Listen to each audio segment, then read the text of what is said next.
ಒಂಟಿ ಹೆಣ್ಣು ಅಂದ್ರೆ ಅವರ ಮನಸ್ಸಿಗೆ ಬರೋ ಯೋಚನೆಗಳೇ ಇಂಥದ್ದು. ಅವರ ಭಾವನೆಗಳಿಗೆ, ಅವರ ಮನಸ್ಸುಗಳಿಗೆ ನೀನು ಆಹಾರ ಆಗಬಾರ್ದು ಅಂದ್ರೆ ಇರೋದು ಒಂದೇ ದಾರಿ, ನಿನ್ನ ಮದುವೆ.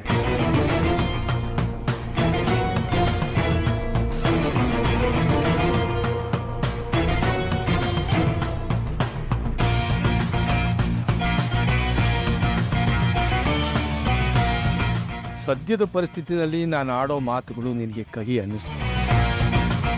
ನಿಧಾನವಾಗಿ ಯೋಚನೆ ಮಾಡು, ನಿನಗೆ ಅರ್ಥ ಆಗುತ್ತೆ. ನೋಡು, ನಾನು ನಿನಗೆ ಯಾವುದೇ ಷರತ್ತುಗಳನ್ನು ವಿಧಿಸ್ತಾ ಇಲ್ಲ, ಕಂಡೀಷನ್ಗಳನ್ನು ಹಾಕ್ತಾ ಇಲ್ಲ. ನೀನು ಜನರ ಚುಚ್ಚು ಮಾತುಗಳನ್ನು ಕೇಳಿಕೊಂಡು ಸಹಿಸಿಕೊಂಡು ನೆಮ್ಮದಿಯಾಗಿರ್ಬೋದು, ಆದರೆ ಈ ಅಪ್ಪನಿಂದ ಅದು ಸಾಧ್ಯ ಇಲ್ಲ. ಚೆನ್ನಾಗಿ ಬಾಳಿ ಬೇಕಾಗಿರೋ ನನ್ನ ಮಗಳು ಈ ರೀತಿ ನರಕ ಯಾತನೆ ಅನುಭವಿಸೋದನ್ನ ನೋಡೋದೇ ಒಂದು ಕಷ್ಟ. ಅದ್ರ ಜೊತೆಗೆ ಈ ಜನರ ಚುಚ್ಚು ಮಾತುಗಳನ್ನು ಕೇಳೋದು ಇನ್ನೂ ಕಷ್ಟ ಆಗುತ್ತೆ. ಸಾಧ್ಯ ಇಲ್ಲ. ನೀನು ನಿನ್ನ ಜಾಗದಲ್ಲಿ ನಿಂತ್ಕೊಂಡು ಯೋಚನೆ ಮಾಡ್ತಿದ್ಯ. ಒಂದು ಕ್ಷಣ ನನ್ನ ಜಾಗದಲ್ಲಿ ನಿಂತ್ಕೊಂಡು ಯೋಚನೆ ಮಾಡು. ನನ್ನ ಸಂಕಟ ಏನು ಅಂತ ನಿನಗೆ ಅರ್ಥ ಆಗುತ್ತೆ.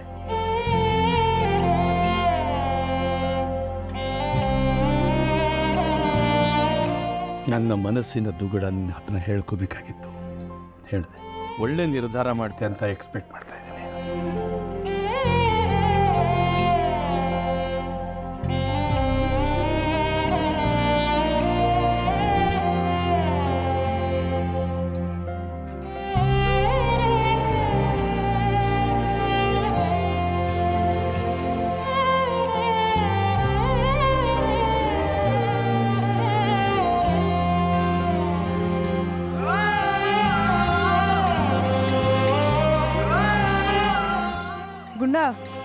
ಗುಂಡ ಬಾ, ಅಪ್ಪ ಹೋದ್ರು. ಗುಂಡ ಗುಂಡ ಗುಂಡ ಎನ್ನುವುದು? ಏ ಗುಂಡ,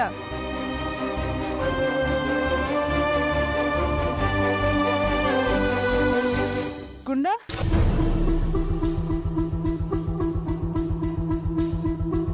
ಗುಂಡ ಗುಂಡ ಎಲ್ಲಿದ್ದೀರಿ?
ಈ ವಿಕ್ರಮ್ ಎಲ್ಲಿಗೆ ಹೋದ ಅಂತಾನೆ ಗೊತ್ತಾಗ್ತಿಲ್ವೇ?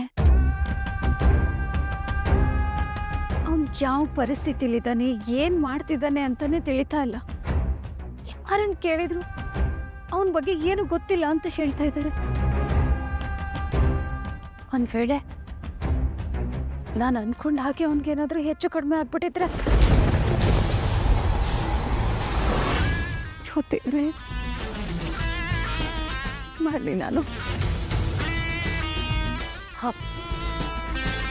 ವೇದ ಬೇಜಾರು ಮಾಡ್ಕೊಂಡ್ರು ಪರವಾಗಿಲ್ಲ, ಅವಳಿಗೊಂದ್ಸಲ ಫೋನ್ ಮಾಡಿ ವಿಚಾರಿಸ್ಬಿಡ್ತೀನಿ.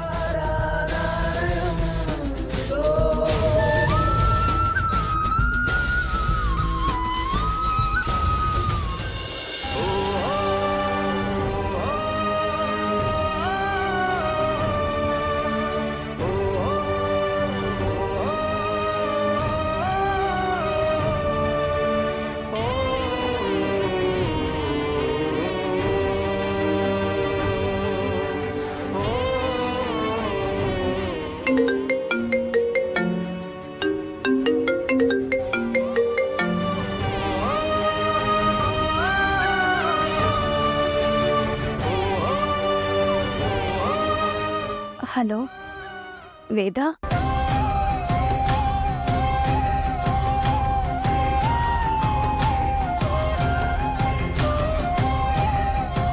ವೇದ, ವೇದ, ಯಾಕಮ್ಮ? ಏನಾಯ್ತು? ಯಾಕೆ ಅಳ್ತಾ ಇದೀಯಾ? ತುಂಬ ದಿನ ಆದ್ಮೇಲೆ ನಮ್ಮ ಅಕ್ಕನ ಧ್ವನಿ ಕೇಳ್ತಿದ್ದೀನಲ್ಲ, ಥರ ಬೇಜಾರಾಯ್ತಕ್ಕ.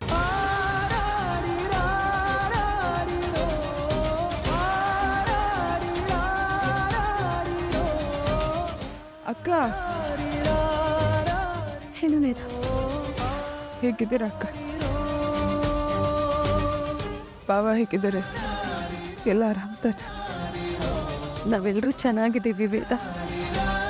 ನೀನ್ ಹೇಗಿದೆಯಮ್ಮ? ಇದ್ದೀನಿ.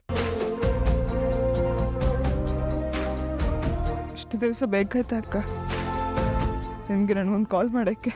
ಮನೆ ಮೂಲೆಯಲ್ಲಿ ಎಲ್ಲಿ ನೋಡಿದ್ರು ನೀನೇ ಕಣ್ಮುಂದೆ ಬರ್ತೀಯ ಕಣೆ. ನೀನ್ ನೆನ್ಪಾದಾಗ್ಲಿಲ್ಲ ನಿನಗ್ ಫೋನ್ ಮಾಡೋಣ ಅನ್ಕೋತೀನಿ, ಆದ್ರೆ ಧೈರ್ಯನೇ ಸಾಕಾಗ್ತಾ ಇಲ್ಲ. ನಿನ್ಗಾಗ್ತಿರೋ ಅನ್ಯಾಯನ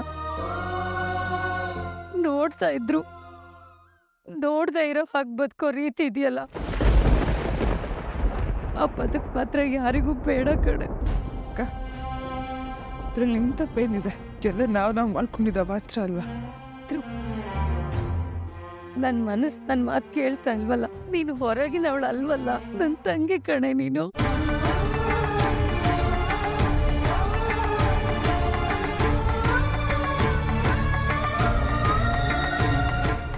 ವೇದ, ಇನ್ನೊಂದು ಮುಖ್ಯವಾದ ವಿಷಯ. ವಿಕ್ರಮ್ 2-3 ದಿನ ಆದ್ರೂ ಮನೆಗೆ ಬಂದಿಲ್ಲ. ಫೋನ್ ಮಾಡಿದ್ವಿ, ಅವನ್ ಫೋನ್ ಸ್ವಿಚ್ ಆಫ್ ಆಗಿದೆ. ಅವನ್ ಫ್ರೆಂಡ್ಸು, ಗುರ್ತು ಪರಿಚಯ ಇರೋರ್ಗೆಲ್ಲರಿಗೂ ಫೋನ್ ಮಾಡಿ ವಿಚಾರಿಸಿದ್ವಿ. ಎಲ್ಲರೂ ಅವನ ಬಗ್ಗೆ ನಮ್ಗೇನು ಗೊತ್ತಿಲ್ಲ ಅಂತ ಹೇಳ್ತಾ ಇದ್ದಾರೆ. ಪೊಲೀಸ್ನವ್ರು ಬೇರೆ ಅವನನ್ನು ಹುಡುಕ್ತಾ ಇದ್ದಾರೆ ಕಣೆ. ನನ್ಗೆ ಯಾಕೋ ತುಂಬಾ ಭಯ ಆಗ್ತಿದೆ. ನೀವು ಯಾವುದಕ್ಕೂ ಹೆದರ್ಕೋಬೇಡಿ ಅಕ್ಕ, ವಿಕ್ರಮ್ಗೆ ಏನೂ ಆಗಿಲ್ಲ. ವೇದ, ನೀನ್ ಇಷ್ಟೊಂದು ಆರಾಮಾಗಿ ಹೇಳ್ತಾ ಇದೀಯ ಅಂದ್ರೆ ವಿಕ್ರಮ್ ಬಗ್ಗೆ ನಿನಗೆ ಗೊತ್ತು. ಆದ್ರೆ ಸದ್ಯಕ್ಕೆ ನಾನೇನು ಹೇಳೋ ಪರಿಸ್ಥಿತಿಲಿ ಇಲ್ಲ ಅಕ್ಕ. ಏನು ಕೇಳಬೇಡಿ. ಇದನ್ನೆಲ್ಲ ನಾವು ಫೋನಲ್ಲಿ ಮಾತಾಡೋ ಹಾಗೂ ಇಲ್ಲ. ನಮ್ಮ ಫೋನಲ್ಲಿ ಟ್ರ್ಯಾಕ್ ಆಗ್ತಿರುತ್ತೆ. ವಿಕ್ರಮ್ ಇವತ್ತೇ ಸೇಫಾಗಿ ಮನೆಗೆ ಬರ್ತಾನೆ, ಅಷ್ಟು ಮಾತ್ರ ನಾನು ಹೇಳಬಲ್ಲೆ. ನನ್ನ ಮನಸ್ಸಿನ ಭಾರ ಈಗ ಕಡಿಮೆ ಆಯ್ತು ವೇದ. ಥ್ಯಾಂಕ್ಸ್ ಕಣೆ, ತುಂಬ ಥ್ಯಾಂಕ್ಸ್. ಥ್ಯಾಂಕ್ಸ್ ಎಲ್ಲ ಯಾಕೆ ಅಕ್ಕ? ಮನೆಯಿಂದ ದೂರ ಆಗಿದ್ದು ಮಾತ್ರಕ್ಕೆ ನನ್ನ ಸೊಸೆ ಅಲ್ವಾ? ಅಯ್ಯೋ, ನೀನು ಯಾವತ್ತಿದ್ರು ಈ ಮನೆ ನಿಜವಾದ ಸೊಸೆ ಕಣೆ. ಸಮಯ ನಮ್ಮ ಕಡೆ ಇಲ್ಲ ಅಷ್ಟೆ, ಆದ್ರೆ ಅದು ಕ್ಷಣಿಕ ಮಾತ್ರ. ಮದುವೆ ಕಾರ್ಯಗಳೆಲ್ಲ ನಡೀತಾ ಇರಬಹುದು, ಆದ್ರೆ ಈ ಮದುವೆ ಮಾತ್ರ ನಡೆಯಲ್ಲ ವೇದ.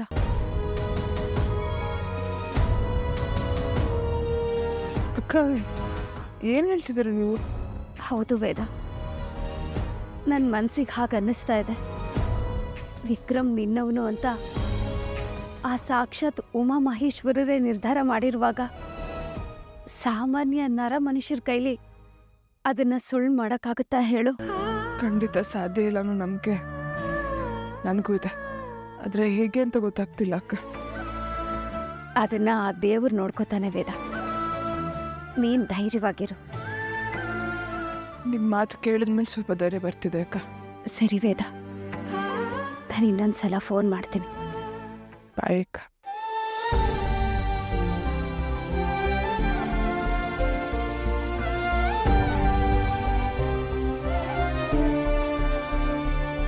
ಖಂಡಿತ ಸಾಕ್ಷಿ ಜೊತೆ ವಿಕ್ರಮ್ ಮದ್ವೆ ನಡೆಯನ ನಡೀಲೂ ಬಾರ್ದು.